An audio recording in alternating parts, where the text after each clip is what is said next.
Chapter 2 सच्ची दौलत क्या है। अगर आपको लोगों को बताना पड़े कि आप अमीर हैं तो आप नहीं हैं।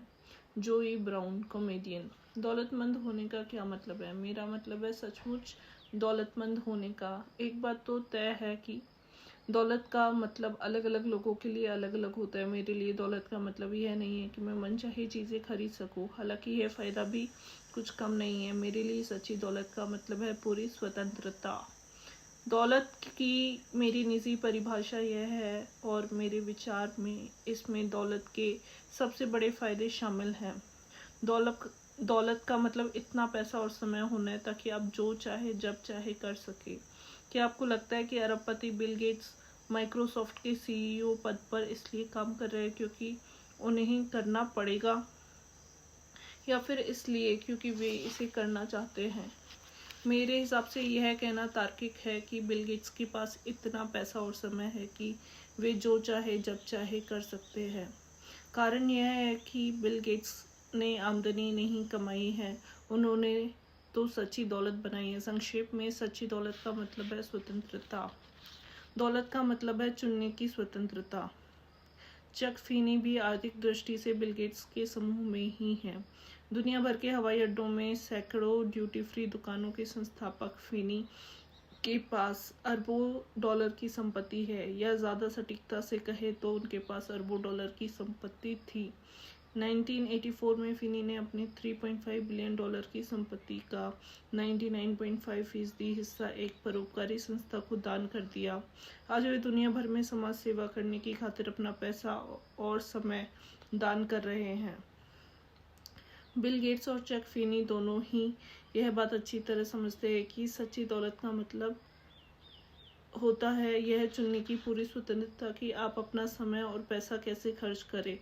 गेट्स ज़्यादा दौलत बनाने में समय खर्च करने का विकल्प चुन रहे हैं, जबकि फिनी अपनी संपत्ति दान करने में अपना समय लगा रहे हैं। दोनों में साझी बात है सच्ची दौलत, जिसकी वजह से ये दोनों बिल्कुल अलग अलग चुनाव कर पाए। अपना समय समझदारी से खर्च करें। ज़्यादातर लोग सोचते हैं कि सच्ची दौलत का मतलब है ढेर सारा पैसा जिससे आप भौतिक वस्तुएं खरीद सके। बहरहाल सबसे समझदार लोग समझते हैं कि सच्ची दौलत का मतलब ज़्यादा चीज़ें खरीदने में सक्षम होना ही नहीं है। इसका असल मतलब है अपनी मनचाही चीज़ें करने के लिए ज़्यादा समय होना।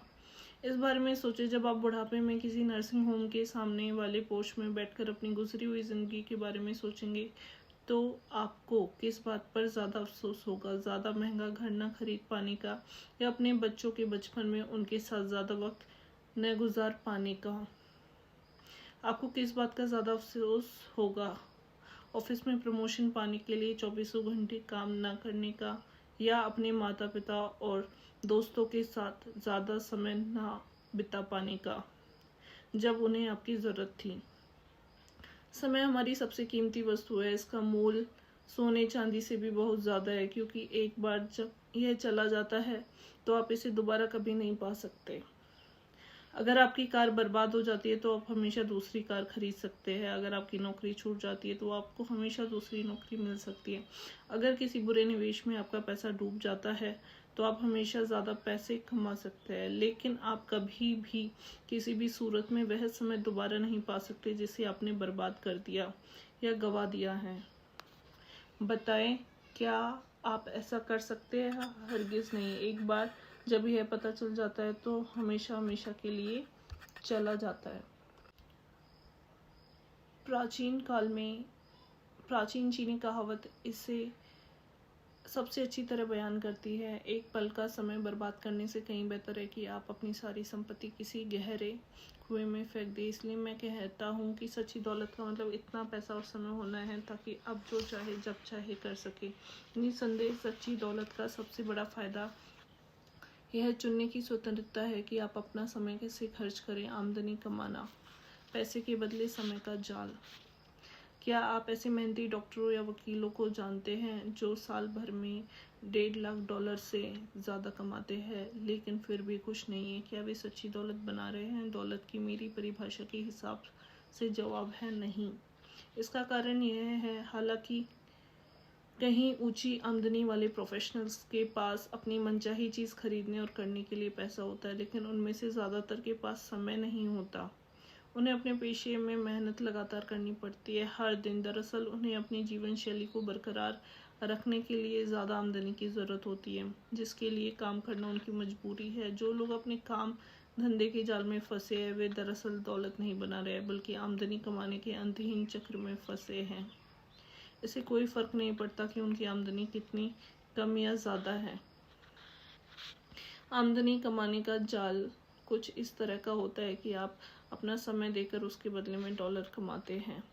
इसका मतलब है कि आपको पैसे तब तक नहीं मिलते जब तक कि आप खुद काम न करें। चाहे कचरा उठाने वाला हो जो $7 प्रति घंटे की न्यूनतम दर से कमाई करता है, या हृदय रोग विशेषज्ञ हो जो $5,000 प्रति घंटे कमाता है। वह समय की एक इकाई के बदले में डॉलरों की एक इकाई पा रहा है। आमदनी कमाने वाले सिस्टम में 10 घंटों के काम के बदले में 10 घंटों की तनख्वाह मिलती है। दुर्भाग्य से आमदनी कमाने की चक्की अंतहीन है, जिसे लगातार पीसना पड़ता है। इसलिए मैं आमदनी कमाने को पैसे के बदले समय का जाल कहता हूँ। सबसे बुरी बात यह है कि जब चक्की रुक जाती है तो आमदनी भी रुक जाती है। इसका मतलब है कि जो कर्मचारी बीमार हो जाते हैं या घायल हो जाते हैं या लंबे समय तक छंटनी के शिकार हो जाते हैं या बर्नआउट से पीड़ित हो जाते हैं, उनकी आमदनी शून्य हो जाती है। जब खर्च आमदनी के बराबर होते हैं, आम अमीर प्रोफेशनल्स पर एक नज़र डालकर देखते हैं। हम उसे जॉन स्मिथ MD का नाम दे देते हैं, जिसकी आमदनी $2.5 लाख है। देखिए, हर लिहाज से $2.5 लाख की सालाना आमदनी काफ़ी अच्छी होती है, लेकिन जब ऊंचे भुगतान वाले प्रोफेशनल्स अपनी जीवन शैली को बरकरार रखने के लिए अपनी आमदनी पर निर्भर हो जाते हैं, तो वे अनजाने में ही पैसे के बदले समय के जाल में फंस जाते हैं। $2.5 लाख सालाना कमाने वाले आमदनी वाले प्रोफेशनल का आम मासिक खर्च, कुल आमदनी $2.5 लाख, 33% टैक्स $82,500, शुद्ध सालाना आमदनी $1,67,500, मासिक आमदनी लगभग $14,000। मासिक खर्च 2 आलीशान कारों के कर्ज की किस्त $1,000, झील के सामने वाले बंगले के कर्ज की किस्त $4,000, बीमा, जीवन बीमा, स्वास्थ्य बीमा, कार बीमा $1,500, प्राइवेट स्कूल में पढ़ने वाले 2 बच्चों का खर्च $1,500, बाहर खाना, मनोरंजन, सीजन टिकट्स $2,000, हर साल परिवार के साथ 2 वैकेशंस $1,500, कपड़े, आभूषण, फर्नीचर $500, चर्च परोपकार $500, कंट्री क्लब की फीस $500, बचत $1,000। कुल मासिक खर्च $14,000, मासिक आमदनी $14,000, शेष राशि $0। अल्पकालीन आमदनी का गुलाम। जैसा आप देख सकते हैं, डॉक्टर स्मिथ बेहतरीन जीवन शैली जीते हैं। हम सभी इतने मालदार बनना चाहेंगे कि बेहतरीन कंट्री क्लब की सदस्यता हासिल कर लें, कोलोराडो में महंगी स्की वैकेशंस का आनंद ले, या फिर कैरेबियन की सुखद क्रूज पर जाए। यकीनन डॉक्टर स्मिथ की जीवन शैली ऐसी है जिसके हमसे ज़्यादातर लोग सिर्फ सपने देखते हैं, लेकिन वे उस जीवन शैली की बड़ी भारी कीमत चुका रहे हैं। उन्होंने इसकी खातिर अपनी स्वतंत्रता गिरवी रख दी है। मुझे उम्मीद है कि आप समझ गए होंगे। डॉक्टर स्मिथ के पास अल्पकालीन आमदनी तो है, लेकिन उनके पास अपनी मनमर्जी से आने जाने की स्वतंत्रता नहीं है। वे अपनी नौकरी की जंजीर में बंधे हैं क्योंकि वे अपनी जीवन शैली के गुलाम बन चुके हैं। डॉक्टर स्मिथ को हर दिन ऑफिस जाना पड़ता है, चाहे उनका मन हो ना हो। अगर डॉक्टर स्मिथ नहीं जाएंगे तो उन्हें पैसे नहीं मिलेंगे, और अगर डॉक्टर स्मिथ को पैसे नहीं मिलेंगे तो घर की किस्त या कार की लोन की किस्त या क्रेडिट कार्ड के बिल्स या प्राइवेट स्कूल की फीस भी नहीं पट पाएगी। कोई हैरानी नहीं कि इतने सारे प्रोफेशनल्स ऐसे में ही हार्ट अटैक का शिकार हो जाते हैं, एक दुर्घटना जो होने का इंतज़ार कर रही है।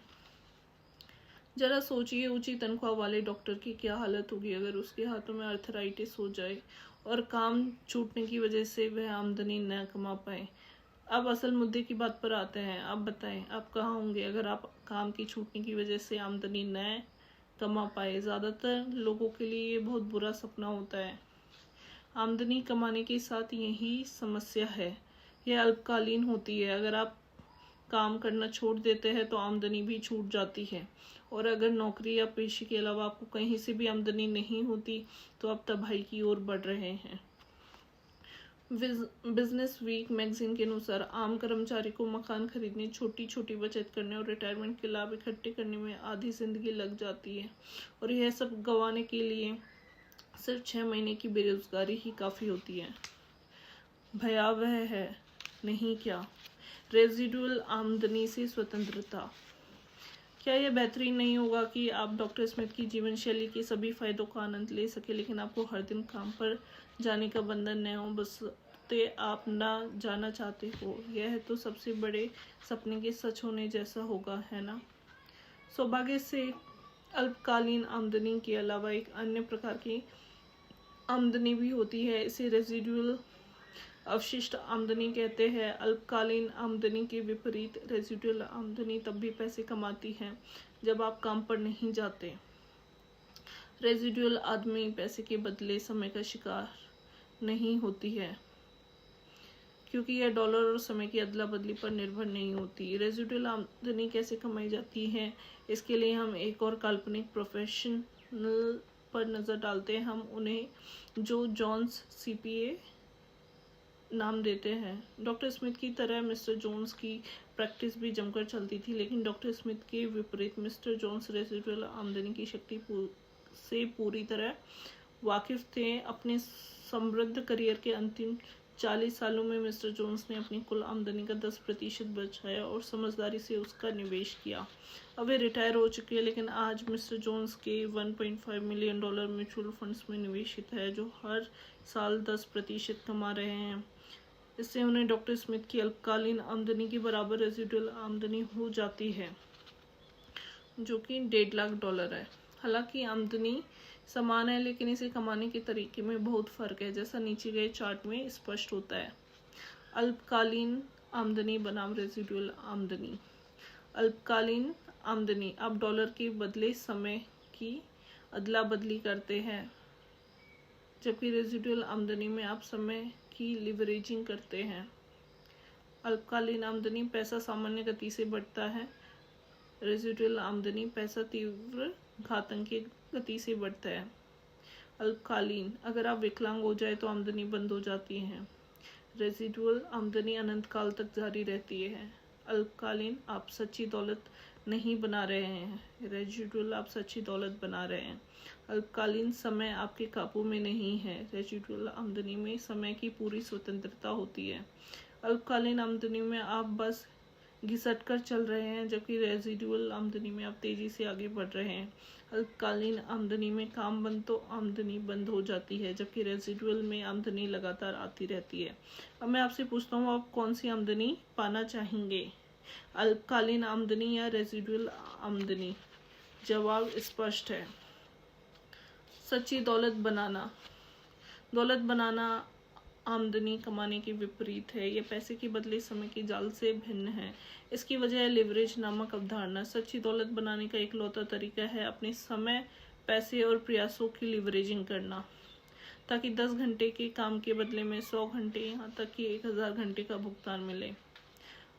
आपने देखा, अमीर लोग ज़्यादा अमीर इसलिए बनते हैं क्योंकि अपने पैसे को लंबे समय तक निवेश करके लिवरेज का फ़ायदा उठाते हैं। जैसा मैंने अपनी दूसरी पुस्तक you can't steel second with your foot on first में बताया है, आम मिलीनियर बरसों तक अपनी 20% आमदनी बचाकर और समझदारी से उसका निवेश करके अपनी दौलत कमाता है। अमीर लोग इसी तरह अमीर बनते हैं और बने रहते हैं, लंबे समय तक निवेश करके अपने पैसे से अपने लिए काम करवा कर। आमदनी कमाने और दौलत बनाने में बड़ा फ़र्क होता है। आमदनी बनाना अल्पकालीन है, आपको काम करना पड़ता है, क्योंकि काम बंद तो आमदनी बंद। दौलत बनाना स्थायी है, आप पैसे के बदले समय के जाल से बच जाते हैं, क्योंकि आप अपने पैसे और समय दोनों से अपने लिए काम करवाते हैं। अपने समय की लिवरेजिंग करना। देखिए, मैं समझता हूँ बहुत कम लोगों के पास मिस्टर जोन्स जितना पैसा है, या वे इतने अनुशासित होते हैं जिससे वे अपने मासिक बचत की लिवरेजिंग करके $1.5 मिलियन बना सकें। सौभाग्य से पैसे की लिवरेजिंग ही सच्ची दौलत बनाने का एकमात्र अचूक और सच्चा तरीका नहीं है। सच्ची दौलत बनाने का दूसरा तरीका अपने समय की लिवरेजिंग करना है। इसका मतलब है समय बर्बाद करने की बजाय इसका निवेश करना। पुरानी कहावत है समय ही धन है, लेकिन लिवरेज की शक्ति की वजह से आज ये कहावत पहले से ज़्यादा सच है। एक बात तो तय है, हम सभी के पास एक बराबर पैसा नहीं है, लेकिन यह बात भी उतनी ही तय है कि हम सभी के पास एक बराबर समय है। देखिए, एक बात अच्छी तरह समझ ले कि यह पुस्तक दौलत बनाने के लिए आपसे पैसे का निवेश करने के बारे में नहीं कहती है। यह तो दौलत बनाने के लिए आपके समय का निवेश करने के बारे में है। कारण स्पष्ट है, सही तरह से लगाया गया समय पैसे जितना ही मूल्यवान होता है। इससे कोई फर्क नहीं पड़ता कि कोई व्यक्ति बिलियनियर है या भिखारी, हम सभी के पास एक बराबर समय होता है। 1 घंटे में 24 घंटे, 1 हफ्ते में 168 घंटे, 1 महीने में 672 घंटे और 1 साल में 8064 घंटे। दौलत बनाने की कुंजी ज़्यादा समय उत्पन्न करना नहीं है, क्योंकि यह तो असंभव है। कुंजी तो अपने पास मौजूद समय का पूरा फायदा उठाना है। बताइए कि आप इस बात से सहमत नहीं हैं? और सच्ची दौलत बनाने के लिए सिर्फ पैसे, जो हम में से ज़्यादातर लोगों के पास बहुत कम होते हैं, कि लिवरेजिंग ही इकलौता तरीका नहीं है। हम सभी खुश किस्मत है कि सच्ची दौलत बनाने के लिए समय, जिसकी हम सभी के पास समान मात्रा होती है, कि लिवरेजिंग करने का तरीका भी मौजूद है। सौभाग्य से आज लिवरेजिंग का एक ऐसा सिस्टम है जिसमें आप थोड़ा सा समय लगाकर ढेर सारे डॉलर कमा सकते हैं, बजाय सामान्य सिस्टम के जिसमें आप ढेर सारा समय लगाकर थोड़े से डॉलर कमाते हैं। सौभाग्य से आज आपके पास समय और प्रयासों की लिवरेजिंग करने का एक सरल अनुकरणीय सिस्टम है, जिसकी नकल हर व्यक्ति कर सकता है। क्या आप गलत सिस्टम की नकल कर रहे हैं? आइए इस बात को स्वीकार कर ले कि हम में से ज़्यादातर लोगों का सरनेम ड्यूपॉन्ट या रॉकफेलर नहीं है, यानी हम बहुत अमीर नहीं हैं। हम बिल गेट्स और चक फिनी जैसे पैदाइशी जीनियस नहीं हैं, और हमारे पास टाइगर वुड्स और एंजेलिना जोली जैसी प्रतिभा भी नहीं है। अक्सर हम यह मान लेते हैं कि ज़िंदगी की लॉटरी जीतने से ही दौलत बन सकती है। ये सिर्फ बेहद गुणी लोगों के लिए संभव है, या बहुत खुश किस्मत लोगों के लिए, लेकिन यह यकीनन आपके और मेरे जैसे आम लोगों के लिए संभव नहीं है। यह बकवास है। हमें इस सीमित सोच से कतई सहमत नहीं होना चाहिए। यह कूड़ा चिंतन है। हमें इस तरह के नकारात्मक विचारों को कूड़ेदान में फेंक देना चाहिए फौरन। हकीकत तो यह है कि ज़्यादातर लोग यह मान लेते हैं कि वे दौलत नहीं बना सकते, जबकि दरअसल वे बना सकते हैं। ज़्यादातर लोगों के दौलतमंद न बन पाने का असल कारण यह है कि उन्हें कभी दौलत बनाने वाले ऐसे सिस्टम की जानकारी नहीं मिली जिसकी वे नकल कर रहे हैं। दूसरे शब्दों में, हम में से ज़्यादातर ने गलत योजना की नकल कर ली है, चूँकि हमें दौलत बनाने वाली योजना की जानकारी ही नहीं है जिसकी नकल हम कर सकें। इसलिए हम उस चीज़ की नकल कर लेते हैं जिससे हमारी जान पहचान का हर व्यक्ति कर रहा है, यानी हम नौकरी करने लगते हैं। हम वही करते हैं जो ज़्यादातर लोग करते हैं, और परिणाम स्वरूप हमें वही मिलता है जो ज़्यादातर लोगों को मिलता है। नौकरी बुरी नहीं होती। मेहरबानी करके ये समझ ले कि मैं नौकरी को बुरा नहीं कह रहा, मैं तो नौकरी से मिलने वाले परिणामों को बुरा कह रहा हूँ। अगर नौकरी करने से सच्ची दौलत बनती तो मैं सबसे पहले आपको नौकरी की राह पर चलने की सलाह देता, लेकिन ऐसा नहीं है। यही इसकी कटु सच्चाई है। सामान्य वृद्धि की बजाय तीव्र घातांकीय वृद्धि की नकल करें। सच्चाई यह है कि आप आमदनी कमाने वाले सिस्टम की नकल करके कभी सच्ची दौलत नहीं बना पाएंगे, क्योंकि यह सामान्य वृद्धि पर आधारित है। सच्ची दौलत बनाने का सिस्टम लिवरेज्ड ग्रोथ पर आधारित होता है। अगले अध्याय में हम सामान्य वृद्धि की सीमाओं को गौर से देखेंगे। हम इस बारे में भी बातचीत करेंगे कि अगर हम सच्ची दौलत बनाकर पूरी तरह स्वतंत्र होने के बारे में सचमुच गंभीर है, तो हमें लिवरेज वाले सिस्टम की नकल करने की ज़रूरत क्यों है।